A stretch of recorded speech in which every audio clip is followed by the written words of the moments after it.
family values party. Americans now know family values means being able to have a job to support your children, being able to give them health care, being able to send them to college, being able to avoid being foreclosed on if you can make your mortgage payment. This has been a real reality check, and I'm not sure that we Democrats fully appreciate the opportunity we have to unite people across all these lines that have divided us. Because for the first time in American history, well, modern American history, since the far right took control of the Republican Party back in the late 70s, from 2001 until the Democrats won the Congress in 2006, it was the first time America ever got to see what they would do if they got to turn their words into policies. They saw it. They've seen it on the budget, adding $4 trillion to the debt. They've seen it in tax policy, giving tax credits, cuts to the biggest, richest Americans, when 90% of the benefits in this decade went to the top 10% of the American people. 1% went to the top 1% of the American people, got 43% of the economic benefits of this decade. Our country used to attack Latin American dictatorships for that kind of inequality. That's why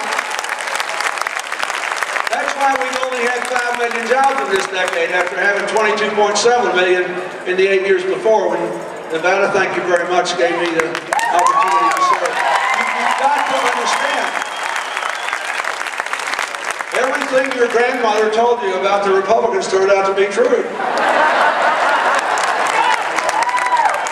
And look, you cannot run a middle-class country without shared prosperity, and you cannot have shared prosperity if 1% of the people are getting 43% of the benefit, and in turn have 5 tax cuts thrown at them, and enormous amounts of tax money are given to the most well-connected interest groups. We have got to give America back to its people again. They will make a better future if they are empowered to do so. They always do the right things if they have the power to do it.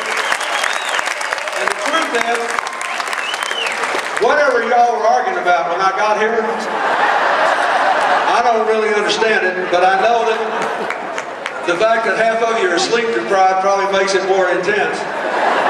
Well, let me just ask you this, because I'm going to leave here in a couple of minutes so you can go on without your business, but you look around this room here, you just look at each other. This is the way America is supposed to work. I mean, here we are, without regard to race, or gender, or age, or ability, or disability, or orientation, or whatever the heck else is dividing us. Place is important. We cannot have another 8 years when all the prosperity goes to people who are living in places that are already prosperous. We have got to bring America together. Until America works the way this crowd looks, we'll have work to do. So I will say to you, this has been an amazing campaign. I have never seen 2 candidates do so much, excite so many, fight so hard. And let me tell you, for all of you that thinks it's been a little edgy, I've been there for 30 years. It's been a pretty good campaign.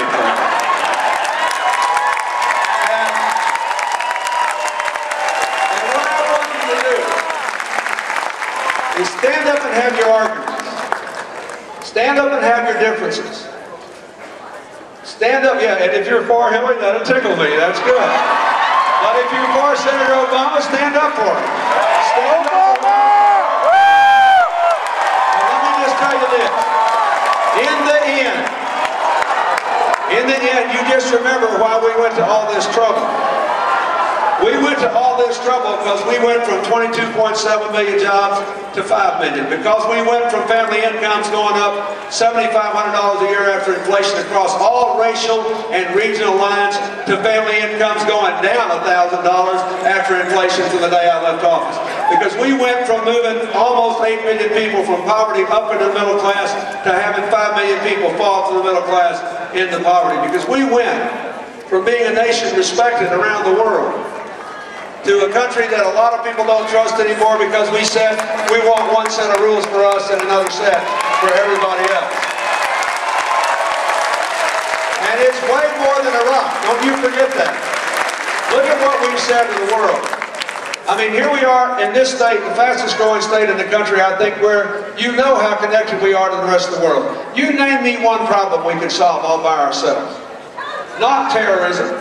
95% of the people who've been arrested, both since 9/11 and before, when I was there, for planning terrorist attacks on America, were arrested by somebody else in some other country because of cooperation between law enforcement and security and intelligence and money changing, tracing people. We can't solve global warming on our own, but what do we say? We say, this is a big problem, you all do something about it. We don't want to help. We say to Iran, we don't want you to have a nuclear weapon, but we are going to get out of the Comprehensive Nuclear Test Ban Treaty and try to develop 2 new nuclear weapons. Now, I don't know about you, but I think that's a hard sell. Just think if your neighbor said to you, I don't want you to have one of what I already have 1,500 of, and am now busily trying to acquire 2 new of, just because I'm better than you are. We got to show a little leg too here, folks. We have got to show that we are back in the cooperation business, back in the diplomacy business.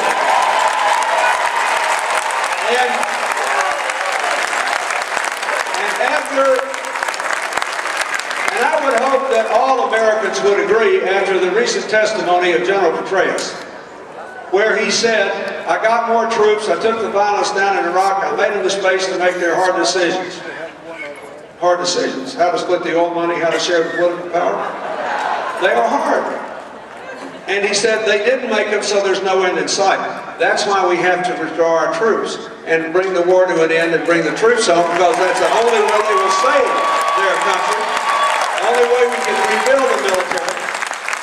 There are more military families supporting Democrats this year than at any time in my lifetime, ever, because they see the mental health problems rising among these young people required to do the second, the third, the fourth tour, the family violence, the family breakup. They know that we have depleted the Army, the Marine Corps, the Guard, the Reserve. They know that we've been training Navy reservists and Army infantry tactics for a year and sending them to Iraq because we have no ground force left. It's actually undermined our security. And they know that we have to take care of the veterans, and they trust the Democrats to take care of the veterans and not abandon them the way they were abandoned after the Vietnam War. So the country needs a new economic direction that will restore the middle class and reclaim the future for our children. The country needs a new direction in the world. We are all agreed that we have to do that. So let us point out fairly and honestly where our differences are. And those of you who are here for my candidate, you know what you're supposed to say. And those of you who are here for Senator Obama, you know what you believe. Don't you forget why you came here. You did not go to all this trouble to have an argument with each other. The argument is necessary so we can pick the best president and the most electable one. Those are the only 2 things that matter. Who would be the best? Who would be the most electable? After that, we have to get the show on the road, folks. We've got a country to change and a future to secure. Our children deserve it. And you just remember, if you want America to look like this crowd does and to work like this crowd is, we have got to win, and we've got to do it together. God bless you, and thank you all.